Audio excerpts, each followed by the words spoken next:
आज हम देखने वाले हैं रेट्रो 2025 में रिलीज हुई है। तो कहानी की शुरुआत 1960 के समय से होती है, जहां पर एक छोटे गांव में देवा नाम का गैंगस्टर रहा करता है।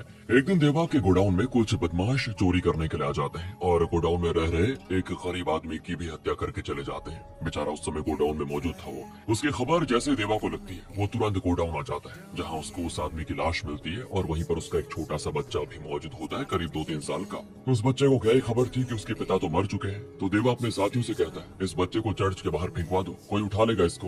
लेकिन देवा की पत्नी संध्या को बच्चे की मासूमियत देखकर उस पर दया आ जाती है। वो खुद तो कभी मां नहीं बन पाई, इसीलिए वो उस बच्चे को ही अडॉप्ट करने के बारे में देवा से कहती है। देवा दूसरे के बच्चे को अडॉप्ट करना नहीं चाहता था, पर अपनी पत्नी का दिल रखने के लिए वो मान जाता है और वो दोनों मिलकर बच्चे का नाम पारी रखते हैं। तो पारी में सब कुछ तो ठीक है दोस्तों, लेकिन वो कभी हंसता नहीं है। साथ ही उसके पेट के ऊपर एक त्रिशूल का निशान भी बना हुआ है। संध्या अक्सर परेशान रहती है कि आखिर पारी हंसता क्यों नहीं है। सारे तरीके अपना लेते हैं ये, लेकिन पारी कभी नहीं हंसता। साथ ही देवा पारी को पसंद नहीं करता। मैंने कहा ना दोस्तों आपको, उसको वैसे तो इंटरेस्ट नहीं था उसको अडॉप्ट करने में। वो तो पत्नी के कहने पर उसने उसको गोद ले लिया। हमेशा उसको डांटते रहता है और जताते रहता है कि तू मेरा बेटा नहीं है। इस चीज से पारी को भी काफी बुरा लग जाता है। तो एक दिन संध्या की तबीयत कुछ ज्यादा खराब हो जाती है। उसे पता चल चुका होता है कि उसका अंत करीब आ गया है। इसीलिए वो पारी से कहती कि बेटा, मेरे मरने के बाद अपने पिताजी का ख्याल रखना। वो चाहे जैसे भी हो, लेकिन है तो तुम्हारे पिता। गुस्सा करते हैं लेकिन दिल के अच्छे इंसान है, तुम्हें अपना लेंगे वो। इतना कहने के बाद संध्या भगवान को प्यारी हो जाती है, जिसके बाद उसका अंतिम संस्कार किया जाता है। अंतिम संस्कार के समय शमशान घाट पर रुक्मणी नाम की एक लड़की भी मौजूद होती है, जो अपनी माँ का अंतिम संस्कार करने वहाँ पर आई थी। वो इकलौती थी और उसके पिता इतने नशेड़ी कि पत्नी के अंतिम संस्कार में भी नशे में धुत जमीन पर पड़ गए। इसलिए उसकी माँ की चिता को अग्नि देने के लिए पारी को बुलाया जाता है, क्योंकि लोगों का ये कहना होता है कि लड़कियां चिता को अग्नि नहीं दे सकती। रुक्मणी अपनी माँ को अग्नि देना चाहती थी, लेकिन बाकियों की वजह से वो मजबूर होती है ना देने के लिए। तब पारी उसका हाथ पकड़कर उसके साथ ही रुक्मणी की माँ को अग्नि देता है, जिसे देखकर रुक्मणी खुश हो जाती है कि पारी की वजह से कम मुझे अपनी माँ को अग्नि देने का मौका तो मिला। इसके बाद देवा और पारी जब ट्रेन से कहीं जा रहे होते हैं ना, तभी कुछ बदमाश लोग देवा पर हमला करने की कोशिश करते हैं ताकि उसकी जान ले सके। पर पारी उन सारे बदमाशों से अकेले भिड़ जाता है। हालांकि वो अभी भी बड़ा नहीं हुआ है, लेकिन फिर भी बड़े बड़े बदमाशों को अकेले धूल चटा देता है। ये देखकर तो देवा की खुशी का ठिकाना ही नहीं रहता और वो पारी को आज से ही अपने बेटे की तरह प्यार देना शुरू कर देता है। ये सोचकर कि पारी के अंदर हिम्मत है, ताकत है, वो हमारे धंधे को आगे जरूर बढ़ाएगा। देखते देखते साल गुजर जाते हैं। पारी ने हर गलत काम में अपने पिता का साथ दिया, जिस वजह से देवा को भी खूब तरक्की होती है। लेकिन आज भी पारी ने हंसना नहीं सीखा होता है। हर समय वो सिर्फ गुस्से में रहता है। हो सकता है शायद कोई उसकी जिंदगी में आए जो उसको हंसाना सिखा दे। अगले सीन में हमें अफ्रीका के ट्रेन स्टेशन का सीन दिखाया जाता है, जहाँ पर कुछ माफिया इंडिया से आ रही एक ट्रेन के इंतजार में होते हैं, क्योंकि देवा सोने से भरी मछलियों को उन माफिया के पास भेज रहा है। वो ट्रेन आती तो है, लेकिन सोने की मछलियों के बजाय उसमें असली मछलियाँ होती है। करोड़ों की सोने वाली मछलियाँ होती है गायब। और ये देखकर माफिया वालों को बड़ा गुस्सा आ जाता है। वो तुरंत देवा को फोन घुमाकर इसकी शिकायत कर देते हैं। इधर पारी सारे गुंडे साथियों के पास आकर कहता है कि आज मेरी शादी है और मेरी होने वाली पत्नी को बिल्कुल पसंद नहीं है कि मैं ऐसी गुंडागर्दी वाला काम करूं। इसीलिए आज से ही मैं ये सारे काम छोड़ रहा हूं और अपनी पत्नी के साथ शांति से जिंदगी गुजारना चाहता हूं। सभी गुंडे कहते हैं, वैसे हमारी होने वाली भाभी है कौन जिसने आपको इतना बदल दिया? तो हमें फिर कुछ टाइम पहले का सीन दिखाया जाता है, जहाँ पारी एक डॉक्टर के क्लिनिक में आता है। वहाँ आकर उसकी मुलाकात फिर से रुक्मणी से होती है और जब दोनों एक दूसरे को देखते हैं ना, तो रुक्मणी पारी के शरीर पर बने उस त्रिशूल के निशान से उसे पहचान लेती है कि ये वही पारी है जिससे वो बचपन में मिली थी। हाँ दोस्तों, पारी भी रुक्मणी को पहचान लेता है और दोनों एक दूसरे को मिलकर बड़े खुश होते हैं। लेकिन पारी अब भी नहीं हंसता। धीरे धीरे करते हुए दोनों रिलेशनशिप में आ जाते हैं और उनकी रिलेशनशिप आज शादी तक पहुंच चुकी है। रुक्मणी को बिल्कुल भी पसंद नहीं कि पारी गुंडागर्दी करे, इसलिए वो पारी को बदलना चाहती है और उसी की खातिर पारी भी ये सारे काम छोड़ रहा है। बड़े धूमधाम से पारी और रुक्मणी की शादी करवाई जाती है। शादी में देवा अपने सारे गुंडों को साथ लेकर आ जाता है और शादी हॉल के टेरेस पर पारी को बुलाकर कहता है कि देख बेटा, खुशी का मौका है, उसको मैं मातम में नहीं बदलना चाहता, इसीलिए बता दे वो सोने की मछलियाँ कहाँ है। मुझे पता है कि तूने उसको छुपाया है। सुनकर पारी कहता है, हाँ पापा, आप सही कह रहे हो, मैं अब से गलत काम नहीं करूंगा और आपको भी सलाह दूंगा कि ये सारे काम छोड़ दो। मैंने वो सारी मछलियाँ छुपा दी है, किसी को नहीं मिलेगी और आज शादी करके मैं रुक्मणी के साथ कहीं दूर जा रहा हूँ, तो ऐसे कामों में दोबारा मुझे घसीटना भी मत। ये सुनकर देवा को आ जाता है गुस्सा और वो घसीट के पारी को थप्पड़ मारते हुए कहता है कि तुझ जैसे कीड़े को कभी अपनाना ही नहीं चाहिए था मुझे। गलती कर दी मैंने, तुझे अपना बेटा मानकर साफ साफ कह रहा हूँ, अगर मुझे मछलियाँ नहीं मिली तो तू बहुत पछताएगा बेटा। तभी वहाँ पे रुक्मणी आ जाती है, इसीलिए पारी उससे ये सारी बात छुपाकर फिर शादी में बिजी हो जाता है। लेकिन देवा तो शांत बैठने वाला था ही नहीं। उसने एक नेता के साथ मिलकर माफिया वालों से डील कर ली थी। अब अगर माफिया वालों को पैसे नहीं मिले तो नेता देवा की जान ले लेगा। इसीलिए वो कई सारे गुंडों को बुलाकर पारी को हॉल के किचन में बुलाता है और उससे कहता है कि आखिरी बार इज्जत से पूछ रहा हूँ, वो मछलियाँ कहाँ है बेटा, बता दे वरना यही खत्म हो जाएगा, क्या करे। तो पारी कहता है कि पापा आपको पहली वार्निंग दी थी मैंने कि मुझे इस काम में मत घसीटो वरना पछताओगे, फिर नहीं देखूंगा मैं कि आप मेरे पिता हो या कौन है। ये सुनकर तो देवा अपने गुंडों को आदेश देता है कि पारी को खत्म कर दो। इसीलिए देवा के गुंडे और पारी के बीच जबरदस्त लड़ाई शुरू हो जाती है। पारी बहुत ही बढ़िया तरीके से उन सभी गुंडों की धुलाई कर देता है, लेकिन तब देवा चाकू लिए रुक्मणी को मारने चला जाता है कि पारी की जान रुक्मणी में कैद है, वो मरेगी तो ये सीधे लाइन पर आ जाएगा। लेकिन वो रुक्मणी को मार पाता इससे पहले पारी वहाँ पर पहुँच जाता है और अपने ही पिता पर ऐसा हमला करता है कि देवा के हाथ पे कट लगकर वो अलग हो जाता है। शादी बदल जाती है मातम में। पुलिस वाले वहाँ पर आकर पारी को हथकड़ी पहना देते हैं। रुक्मणी को भी सदमा लग जाता है क्योंकि उसको लग रहा था कि पारी बदल गया है, लेकिन नहीं। पारी कहता है कि देखो जो मैंने आज किया ना वो मेरी मजबूरी थी, मैं खुद को बदल चुका हूँ, मेरा यकीन करो रुक्मणी। लेकिन रुक्मणी नहीं सुनती तो पारी उससे कहता है कि मेरा इंतजार करना, एक नया पारी तुम्हें देखने को जरूर मिलेगा। जिसके बाद पुलिस वाले पारी को जेल में डाल देते हैं। जेल में रहकर बाकी कैदी पारी पर खूब अत्याचार करते हैं ताकि उससे मछलियों के बारे में पूछ सके। और दोस्तों इन कैदियों को भी देवा ने ये करने को कहा था, पर रुक्मणी के लिए पारी उन कैदियों से मार खा रहा होता है। लेकिन जब कैदियों के साथ साथ पुलिस वाले का टॉर्चर भी हद से पार हो जाता है और वो उसे रुक्मणी को जान से मारने की धमकी भी देने लग जाते हैं, तब ना चाहते हुए भी पारी अपने साथ हुए टॉर्चर का बदला उनसे सूद समेत वापस लेता है। उन्हें इतना मारता है कि उनकी हालत खराब कर देता है और तब से वो पारी को टॉर्चर करना बंद कर देते हैं। पारी खुद को बदलना तो चाहता है दोस्तों, लेकिन वो रुक्मणी पर एक आंच भी बर्दाश्त नहीं कर पाता। इसलिए पारी अपने दोस्तों को रुक्मणी का पता लगाने को कहता है कि वो कहाँ पे रहती है। तो उसके दोस्तों से उसको पता चलता है कि रुक्मणी के पिता का तो देहांत हो गया और अब रुक्मणी दूर कहीं एक टापू पे रहती है और वहाँ के एक छोटे से क्लिनिक में काम करती है। उसने अभी तक शादी नहीं की। ये सुनकर पारी को बड़ी खुशी होती है और अफसोस भी होता है क्योंकि 5 साल से वो जेल में है और पिछले 5 साल रुक्मणी ने उसके इंतजार में कैसे घुट घुट के गुजारे होंगे इसका अंदाजा कोई नहीं लगा सकता। अब जेल से तो वो बाहर निकलने से रहा, अगर मछली के बारे में बता भी दिया तब भी उसको मार दिया जाएगा। इसीलिए वो फैसला करता है कि वो जेल से भाग जाएगा ताकि रुक्मणी से मिल सके। जेल में अक्सर एक गैंगस्टर रंगा आता है जो सबसे खूंखार कैदियों को लड़ाई के लिए ले जाता है। तो उसकी काफी समय से नजर होती है पारी पर क्योंकि पारी सबसे ज्यादा ताकतवर जो है। तो पारी भी इसी मौके का फायदा उठाता है और पुलिस वालों से बातें करता है कि मैं रंगा के साथ जाना चाहता हूँ, इसलिए मुझे रिहा कर दो। अब पुलिस वाला दोस्तों ऐसे ही खतरनाक कैदियों को रंगा को बेचा करता है। तो रंगा से अच्छे खासे पैसे लेकर पारी को उसे बेच देता है और रंगा जब पारी को देखता है ना तो बड़ा खुश होता है कि इसके साथ लड़ाई करवा कर खूब पैसे मिलेंगे। लेकिन पारी रंगा के सारे गुंडों को मारकर वहाँ से हो जाता है फरार, जिससे रंगा के गुस्से का ठिकाना नहीं होता कि मैंने इसे मोटी रकम में खरीदा और ये मेरे ही आदमी पर हमला करके फरार हो गया, छोड़ूंगा नहीं इसको। ये खबर मिलते ही देवा और वो नेता दोनों के दिमाग में लग जाती है आग कि ये कहाँ भाग गया, जरूर ये रुक्मणी से मिलने गया होगा। अगर रुक्मणी हाथ लग जाए तो पारी भी अपने आप हाथ लग जाएगा, इसीलिए वो अपने गुंडों को लगा देता है ताकि वो पारी और रुक्मणी का पता लगा सके। अब पारी ने रुक्मणी से वादा किया था कि उसको अगली बार बदला हुआ पारी देखने को मिलेगा, इसीलिए वो एक ऐसे डॉक्टर के पास जाता है जो लोगों को हंसना भी सिखाता है। उस डॉक्टर का नाम होता है चैपलिन और वो अक्सर जेल में आया करता था, जो कैदियों का इलाज करने के साथ साथ उन्हें जोक भी सुनाता था। इसलिए पारी उसका पूरा हुलिया लेकर टापू पर पहुंच जाता है ताकि रुक्मणी जब उसको देखेगी तो उसको लगेगा कि गैंगस्टर पारी अब लोगों को हंसाकर उनकी जिंदगी में खुशियां भरने की कोशिश कर रहा है। तो टापू पर आते ही पारी सभी को फनी जोक सुनाना शुरू कर देता है। लेकिन फनी जोक का अपना अलग ही मजा होता है, लेकिन जब तक उसको पूरी फीलिंग के साथ न सुनाया जाए ना मजा नहीं आता। और पारी जैसा इंसान जिसने अभी तक मुस्कुराना भी सीखा नहीं है ढंग से, उससे हंसाने की उम्मीद क्या ही की जा सकती है। जोक तो कम दोस्तों, लेकिन डरावनी स्टोरी ज्यादा लगती है, इसलिए किसी को हंसी तो आती नहीं। लेकिन यहाँ पे पारी का काम जरूर बन जाता है क्योंकि रुक्मणी वहाँ पर आती है, जो पारी को देखकर बिल्कुल हैरान लेकिन गुस्से की वजह से वो चली भी जाती है। ये देखकर पारी तुरंत उसके पीछे जाता है और कहता है मैं बदल चुका हूँ, मुझे एक मौका तो दो, मैं कभी तुम्हें निराश नहीं करूंगा। लेकिन रुक्मणी तो अभी भी उससे गुस्सा ही है। साथ ही जिस टापू पर पारी आया होता है ना, असल में यहाँ का राजा रंगा ही है दोस्तों, जो इसी टापू पर लड़ाइयाँ करवाता है। उसका बेटा माइकल नाम का गुंडा है जो कि सबसे घटिया इंसान है। जब भी कभी कोई लड़ाई में हारता है,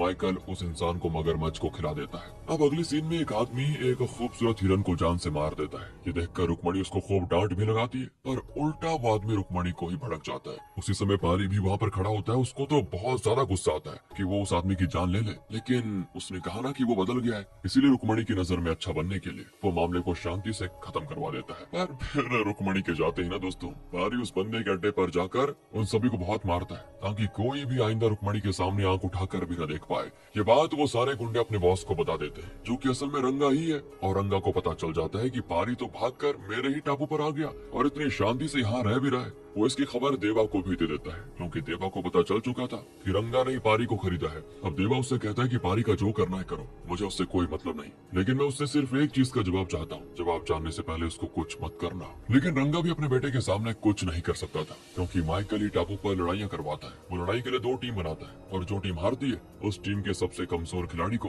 मगरमच्छ का निवाला बना देता है वो। इसी वजह से टापू के सारे लोग डर डर के रहते हैं। लोगों ने तो हंसना भी छोड़ दिया था यहाँ पर, इतनी दहशत है उसकी। पर अगर उसे प्यारी के बारे में पता चला तो वो उसे नहीं छोड़ेगा। इधर पारी के अच्छे बर्ताव से रुक्मणी को धीरे धीरे करते हुए उस पर भरोसा हो जाता है कि पारी बदल रहा है, जिससे वो पारी को अपना लेती है। पारी भी बड़ा खुश हो जाता है अपने प्यार को दोबारा हासिल करके, और तब पहली बार वो जिंदगी में मुस्कुराता है, क्योंकि आज उसे उसकी सबसे बड़ी खुशी जो मिली है, उसकी मुस्कुराहट देखकर रुक्मणी भी खुश हो जाती है दोस्तों। साथ ही पारी ने लोगों को हंसाना भी शुरू कर दिया होता है। जहाँ उसके जोक को लोग डरावनी कहानियों की तरह सुनते थे, अब उसके जोक्स पे सभी लोग खिलखिलाकर हंसने लग जाते हैं। उनकी जिंदगी बहुत ही अच्छे से गुजरती है। लेकिन तब एक दिन माइकल पारी के पास पहुंच जाता है। वो पारी से कहता है कि तू अच्छा फाइटर है और मैं तुझे अपनी टीम में शामिल करना चाहता हूँ। रुक्मणी भी वहाँ पर मौजूद होती है उस समय। तो पारी उससे कहता है मैंने लड़ाई वगैरह छोड़ दी है, दूसरे बंदे को ढूंढ लो, मैं ये काम नहीं करता। लेकिन तब गुस्से में माइकल रुक्मणी को बता देता है कि कैसे ये हमारे गुंडों को मारकर जेल से फरार हुआ था।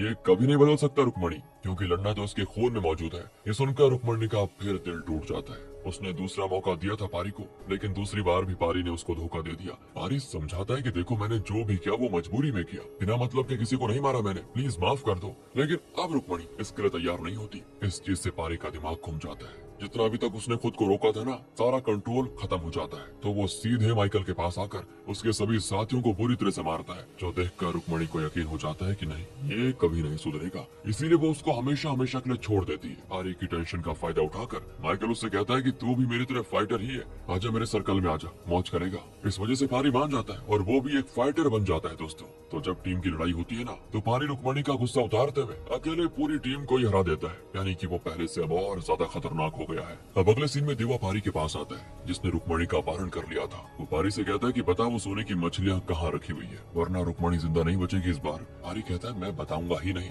बता दिया तो तब भी तुम हम दोनों को मार दोगे, इसलिए भूल जाओ उन मछलियों को, वो तुम्हें कभी नहीं मिलेगी। तभी देवा को पता चलता है कि उसके खुद के बेटे का अपहरण हो गया है, जो उसे दूसरी पत्नी से हुआ था उसका, और यह अपहरण पारी ने ही करवाया। ये जानकर देवा घबरा जाता है और वो पारी से कहता है कि मेरे बेटे को छोड़ दो, मैं रुक्मणी को आजाद कर दूंगा। इसलिए पारी देवा के बेटे को छोड़ देता है, जिसके बदले वो रुक्मणी को आजाद कर देता है। अब अगले सीन में पारी जब अकेला बैठा होता है ना, तो टापू के लोग अचानक से उस पर हमला करके उसकी जान लेने की कोशिश करते हैं, क्योंकि जब से पारी माइकल की टीम में शामिल हुआ है तब से और ज्यादा लोग लड़ाई हारने लग गए हैं, जिससे एक के बजाय कई लोगों की जान जाने लग गई थी। इसीलिए वो पारी को मारना चाहते थे, पर तभी उन्हें पारी के पेट पे त्रिशूल का निशान मिलता है, जिसको देखकर वो पारी से कहते हैं कि हमारा मसीहा आ गया, तुम ही वो इंसान हो जो हमें अत्याचारों से बचाएगा। पारी हैरान कि तुम क्या कह रहे हो। तो टापू वाले उसको सारी कहानी बताते हैं कि रंगा ने ये टापू अंग्रेजों से खरीदा था, तब से ही वो इस टापू का राजा बन गया है। लोगों पर अत्याचार तो वो मजे के लिए करता था। टापू वाले अत्याचार से परेशान हो चुके थे। उन्होंने भगवान से प्रार्थना की थी कि वो उनकी मदद करे।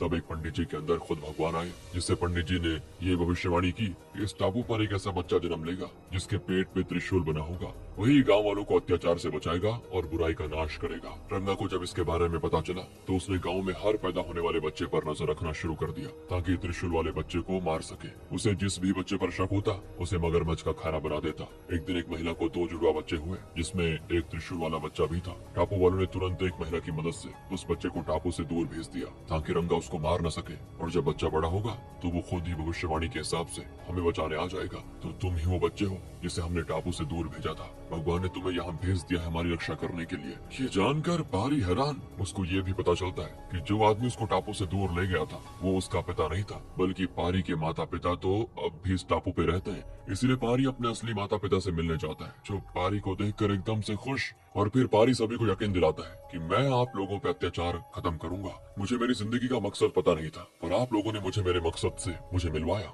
जिसे मैं पूरा करके ही रहूंगा। अगले सीन में पारी माइकल के पास आता है और उससे कहता है कि इस बार की लड़ाई में सामने वाली टीम से नहीं बल्कि अपनी ही टीम से मैं लड़ना चाहता हूँ, वो भी अकेले। ये सुनकर तो माइकल हैरान, पर फिर भी वो इस चीज के लिए हामी भर देता है क्योंकि उसको बस लड़ाई से मतलब है, चाहे किसी की भी साथ हो। जिसके बाद होती लड़ाई शुरू, जहाँ पारी बड़ी बहादुरी से माइकल के सबसे खतरनाक टीम पर हमला कर देता है और इतना मारता है कि दोबारा वो टीम उठ नहीं पाती, जिससे पारी की लड़ाई जीत जाता है। और अब बारी थी सबसे कमजोर खिलाड़ी को चुनने की, जिसे मगरमच्छ का निवाला बनाया जाएगा। तब पारी कहता है आज एक इंसान मगरमच्छ का निवाला जरूर बनेगा और वो इंसान कोई और नहीं बल्कि माइकल होगा। ये सुनकर तो माइकल के गुस्से का ठिकाना नहीं रहता और वो पारी पे हमला करते हुए मैदान में कूद पड़ता है, जहाँ दोनों के बीच खूब लड़ाई होती है। तो वहीं पारी के साथी भी वहाँ पहुँच चुके होते हैं, जो रंगा के गुंडों के साथ लड़ना शुरू कर देते हैं। अब माइकल को समझ नहीं आता कि पारी करना क्या चाहता है। तो पारी बताता है कि आज मैं तुझे और तेरे बाप दोनों को जान से मार दूंगा। दोनों ने खूब अत्याचार किया टापू वालों के साथ, बस अब बहुत हो गया, अब बुराई का अंत होगा।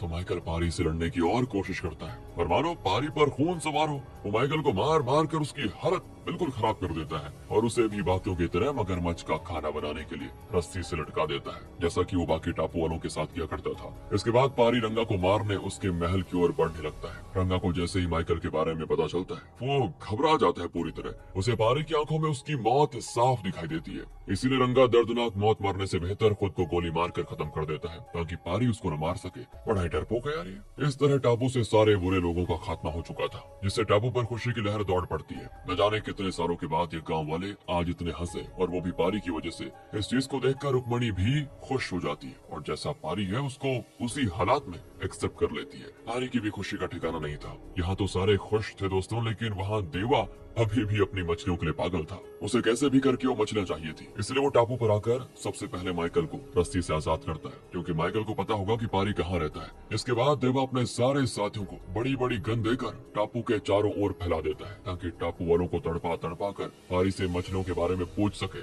वो पारी के पास आकर कहता है कि इज्जत से पूछ रहा हूँ, बता दे मछलियाँ कहाँ है, वरना पूरे टापू को शमशान घाट बनाने में देरी नहीं लगेगी। पर तब पारी सारे टापू वालों से कहता है अपनी अपनी पोजीशन लो, और ये सुनते ही सारे टापू वाले बंदूका लेकर खड़े हो जाते हैं, जो देखकर देवा की तो जान हलक में आ जाती है। और यहाँ पे हमें पता चलता है कि वो सोने की मछलियाँ तो सिर्फ कोड वर्ड था इन बंदूका के लिए। बंदूका को ही सोने की मछलियाँ कहा जा रहा था, जिसे पारी ने टापू पर लाकर छुपा दिया था। उसको पता था कि देवा किसी भी समय आता ही होगा, इसलिए उसने टापू वालों को हथियार दे दिए लड़ने के लिए। इसके बाद पारी की माँ ही सबसे पहले एक बंदूका से फायर करती है, जिससे देवा तो बच जाता है, लेकिन उसकी आधी जान निकल चुकी थी। इसीलिए वो और माइकल दोनों ही खुद को सरेंडर कर देते हैं, क्योंकि 400 बंदूका के सामने गन से लड़ना मुश्किल था। लेकिन टापू वाले उन्हें कोई सजा नहीं देते, बल्कि उन्हें माफ करके अपना लेते हैं, क्योंकि उन्हें अपनी गलती का एहसास हो गया था। इस तरह से टापू पर सारी बुराइयों का अंत हो जाता है। जहाँ टापू वाले हंसना भूल चुके थे, अब वो खुशी खुशी अपनी जिंदगी गुजारने लगते हैं। अगले दिन में टापू पर पारी और रुक्मणी की दोबारा बड़े धूमधाम से शादी हो जाती है, जिसमें देवा भी एक पिता के तौर पर उन्हें आशीर्वाद देता है। इसके बाद पारी इस सारी बंदूका को पुलिस के हवाले कर देता है, जिससे नेता भी वो फंस जाता है जिसने ये काम करवाया था, और उसको भी जेल हो जाती है। इसी हैप्पी एंडिंग के साथ होती है दोस्तों ये मूवी यहाँ पर खत्म।